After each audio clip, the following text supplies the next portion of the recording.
I'm the Masked Moviegoer. Today's review is of the brand new short film from Chris Stuckmann titled Notes from Melanie. In Notes from Melanie, screenwriter Joe, played by Mason, I believe it's pronounced Heiger, is attempting to write a serious movie after years of writing mockbusters. Now, to accomplish this, he enlists the help of Melanie, played by Cattell Von E. Newberry, who offers some tough love advice, which in turn leads to a poignant conversation and collaboration. Now first, let's talk about the director, Chris Stuckmann. For those of you who don't know, Stuckmann is the #1 film critic on YouTube with almost 1.7 million subscribers. Chris is a major inspiration of mine. I grew up watching Chris Stuckmann reviews.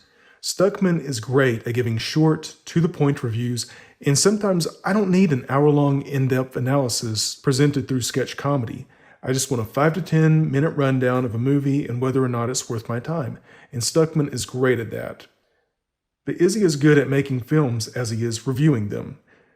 I'm happy to say that Notes from Melody is pretty darn good. Now, it features a solid performance from Newberry, and the humor is also noteworthy, the best part being the posters and clips from Joe's mockbusters, such as Jurassic Universe and Mission Possibly.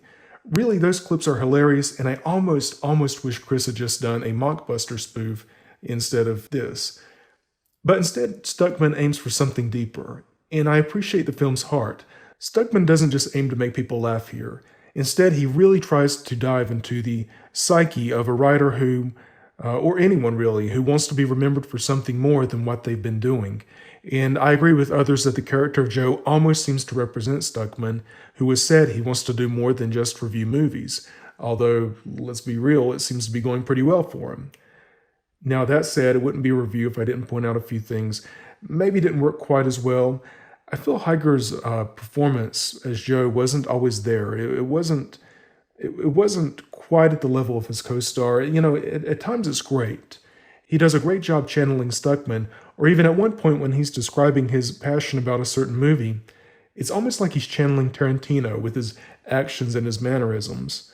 But other times, Heiger's performance wasn't quite at the same level as his co-stars, but again, a noble effort, a great effort.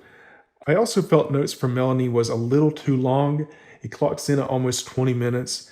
I appreciate Stuckmann wanting to explore the characters and letting the film breathe, but at the same time, it's a dialogue scene with two characters talking in a room, and sometimes, and that's fine, but sometimes you do think the short maybe could have been trimmed down a little bit. And finally, and this is nitpicky, just a minor note, maybe the short could have used different lighting. Again, such a trivial note, but watching the short, I kept noticing that it might have added an extra spark to the cinematography and made it look more like a bigger studio film. Again, I know it's nitpicky, but I just kept thinking it, and I had to say it. Not a big deal, not a big deal at all. It doesn't affect the overall quality of the short, but it was just a thought. But overall, I recommend checking out Notes from Melanie. I give it 2.5 out of 4 stars. And I applaud Stuckmann for living his dream and making movies, and I wish him the best for his next project. Hopefully we'll get to watch his other short film, Auditorium 6, very soon. I know a lot of people have talked about that, and a lot of people haven't seen it yet, but want to, and so hopefully we'll get to very soon. In the meantime, you can watch Notes from Melanie by clicking the link in the description. As always, thanks for watching this review. If you enjoyed it, please like and subscribe. I'll have more reviews on the way soon. Until later, this has been The Masked Moviegoer. Thanks for watching.